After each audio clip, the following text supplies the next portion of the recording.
गर्भाशयाच्या मुखाच्या कर्करोगाला ओळखण्यासाठी Pap smear करावी का लिक्विड पॅप करावी हे बघूयात. तर जी पॅप स्मिअर आहे ती खूप लो कॉस्ट, कमी किंमत लागणारी अशी स्वस्त अशी टेस्ट आहे. मग जे लिक्विड पॅप आहे त्याला 2 ते 3 पट जास्त किंमत खर्च करायची गरज पडू शकते. मग जी पॅप स्मिअर आहे त्याला सॅम्पल कलेक्ट करताना थोडी इजा होऊ शकते गर्भाशयाच्या मुखावर, कारण की आपण हा वुडन स्पॅच्युला यूज करतो, लाकडी स्पॅच्युला, ज्याच्याने थोडं खरडल्यामुळे थोड्या जखमा होऊ शकतात. आणि हा ब्रश देखील वापरावा लागतो एंडोसर्वायकल सॅम्पल कलेक्ट करायला. मग जी लिक्विड पॅप आहे त्याच्यामध्ये हा सॉफ्ट सिलिकॉन ब्रश यूज केला जातो, जो एकदम अट्रॉमॅटिक आहे आणि ह्याच्याने कुठल्या प्रकारची इजा होत नाही. एंडोसर्वायकल सॅम्पल आणि सर्वायकल सॅम्पल दोन्ही पण एकाच वेळी आपण कलेक्ट करू शकतो. जी पॅप स्मिअर आहे त्याच्यामध्ये क्लॅरिटी स्लाईडची खूप कमी असते, म्हणून 80% वेळा त्या स्लाईड्स फेकून देण्यात येतात आणि सारखं सॅम्पल कलेक्ट करायची गरज पडू शकते.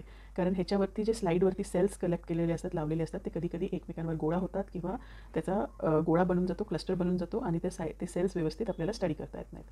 मग जी लिक्विड पॅप आहे त्याच्यामध्ये जी स्लाईड तयार केली जाते ती एकदम थिन प्रेप मेथडनी केली जाते आणि सगळे थिन स्लाईड असते आणि सगळे सेल्स व्यवस्थित इव्हनली स्प्रेड केलेले असतात त्या स्लाईडवर आणि ते खूप व्यवस्थित आपल्याला दर्शवतात पेशंटची ॲक्च्युअल कंडिशन.